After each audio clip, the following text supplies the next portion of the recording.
سبحان اللہ و بحمدہ سبحان اللہ العظیم یا رب لک الحمد کما ینبغی لجلال وجہک وعظیم سلطانک۔ ہم اللہ تعالیٰ کا شکر ادا کرتے ہیں اور اس کے احسان کا شکریہ ادا کرتے ہیں کہ جب اس نے اس کرۂ ارضی کے اوپر ایک عظیم الشان اور ایک بہت بڑے نظریے کی امین تحریک جماعت اسلامی کی بنیاد رکھنے کی توفیق عطا فرمائی۔ اور یہ آج ہی کا دن تھا کہ جب 26 اگست 1941 کو 75 افراد نے صرف 72 روپے اور 2 آنے کے مالیاتی نظام کے تحت ایک پوری دنیا کو اور ایک احساس تحریک کی بنیاد رکھی۔ اور یہ لاہور کے اندر جس کی بنیاد رکھی گئی، یہ تحریک در حقیقت کوئی جذباتی نعرہ نہیں تھا، کوئی چند افراد کی خواہشات نہیں تھی، اور کوئی تنظیم سازی کا کوئی ولولہ نہیں تھا کہ جس کے نتیجے میں ایک عظیم الشان تحریک نے جنم لیا، بلکہ یہ تو تجدید احیاء دین کی تحریک تھی۔ یہ فکر پر جو جمود اور جو گرد و غبار پڑ چکی تھی، اس انسانیت کو تازہ فکر دینے، اسے نئے راستوں کی طرف لگانے کے حوالے سے تحریک کھڑی کی گئی تھی۔ تو جہاں پر اس جماعت اسلامی نے تجدید احیاء دین کا کام کیا اور لوگوں کی قلب و نظر اور ان کی فکر کے زاویے اور دھارے کو بدلا، اور جو اسلام جمود کا شکار ہو چکا ہوا تھا اس کی تعلیمات کے اوپر سے گرد اتاری اور نئے سرے سے اسے جیتی جاگتی اور 21ویں صدی کا اور 22ویں صدی کا اور رہتی دنیا تک کا دین ثابت کرنے میں اپنا کردار ادا کیا۔ سید ابو الاعلیٰ مودودی رحمہ اللہ جو اس تحریک کے پہلے بانی تھے، انہوں نے اس تحریک کو خالصتاً علمی اور فکری تحریک کی بنیاد پر اٹھایا، لیکن صرف علمی اور فکری ادارے کے طور پر اس کو نہیں، بلکہ ایک جیتی جاگتی انسانوں کی دنیا کو بدلنے اور اس دنیا کا نظام بنانے کے لیے اسلام کو پیش کیا۔ سید ابو الاعلیٰ مودودی اور جماعت اسلامی کی خوبصورتی ہے کہ جماعت اسلامی نے اپنے ساتھ جڑنے والوں کو جہاں قلب و نظر کی دنیا کے اعتبار سے مسخر کیا، ان کو ایک نئی فکر دی، ان کے دماغ کی اور سوچ اور فکر کی تنقیحات کا سامان فراہم کیا، وہیں پر جماعت اسلامی نے بدلے ہوئے ذہنوں کو ایک خاص قالب کے اندر ڈھالنے اور ان کو ایک نئی سوچ دینے اور ان کی فکر کو ایک نیا رخ دینے کے لیے بھی اپنے ہاں بہترین پروگرامات اور بہترین جو ہے وہ منصوبہ سازی کی۔ اور اس کے ساتھ ساتھ جو لوگ بدل جاتے اور ان کی تربیت کا اور ان کی تنظیم کا اور ان کو معاشرے کے ایک کارآمد فرد بنا کر ان کو معاشرے میں کھپایا، ہمیں پروفیسر خورشید صاحب کا نام ملتا ہے، پروفیسر غفور صاحب کا نام ملتا ہے، ہمیں عبدالستار افغانی صاحب کا نام ملتا ہے، ہمیں میاں طفیل صاحب کا نام ملتا ہے، قاضی حسین احمد مرحوم کا نام ملتا ہے، سید منور حسن صاحب کا نام ملتا ہے۔ ہمیں یہ تمام وہ افراد ملتے ہیں اور اس سے ایسے سینکڑوں اور ہزاروں لوگ ہمیں ملتے ہیں کہ جو اسی جماعت اسلامی کی فکر اور اس کے لٹریچر سے متاثر ہوئے اور انہوں نے دنیا کو اپنی ذمہ داری سمجھا اور جیتا جاگتا کردار ادا کرنے کی کوشش بھی کی۔ یہ جماعت اسلامی کا الحمدللہ یہ ایک کردار ہے، ایک فخر ہے اس کی سوچ کی، اور ویسے بھی الٹیمیٹلی اور ایک نیشنل فینومینا بھی ہے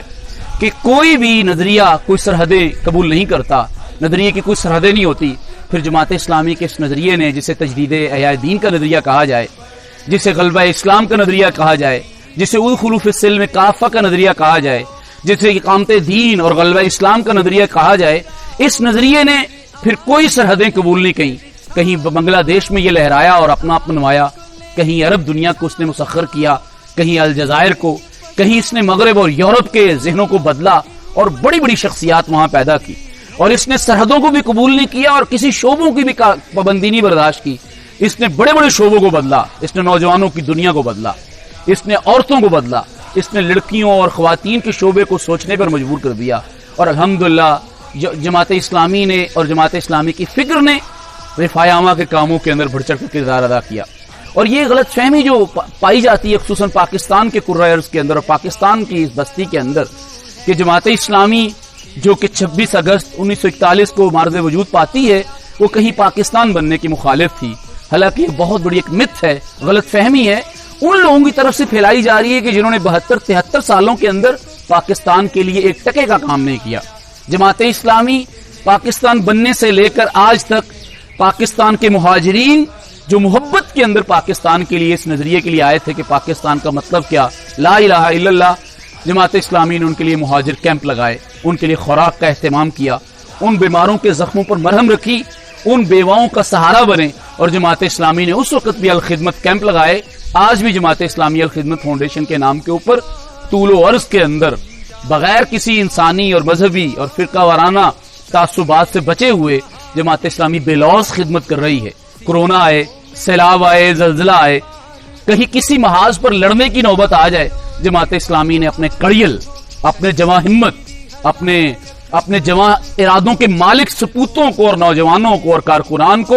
اس امت مسلمہ اور پاکستان کی گود میں رکھا ہے اور اس پر قربان کرنا اعزاز اور فخر سمجھا ہے. اسی لیے اب امت مسلمہ اور پاکستان کے لیے, امت مسلمہ اور ساری انسانیت کے لیے اسلام کے نظریے کے علاوہ کوئی نظریے کا آپشن نہیں بچا, اور پاکستانی قوم کے لیے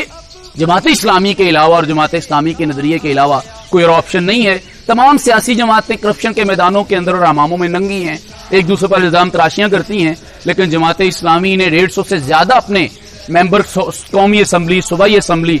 اور بلدیاتی اداروں کے اندر اپنے نمائندوں کو بھیجا, اور یہ تاریخ گواہی دیتی ہے کہ جماعت اسلامی نے جب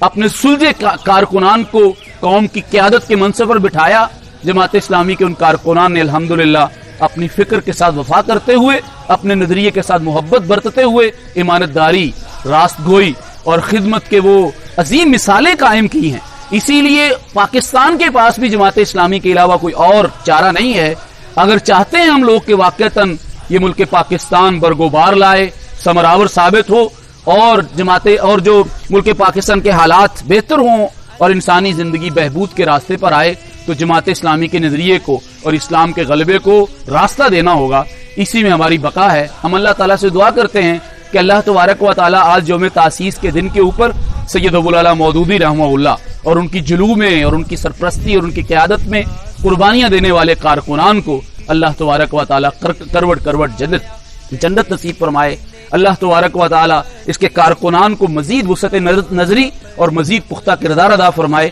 اللہ تعالیٰ ہمارا حامی و ناصر ہو. والسلام علیکم ورحمۃ اللہ وبرکاتہ.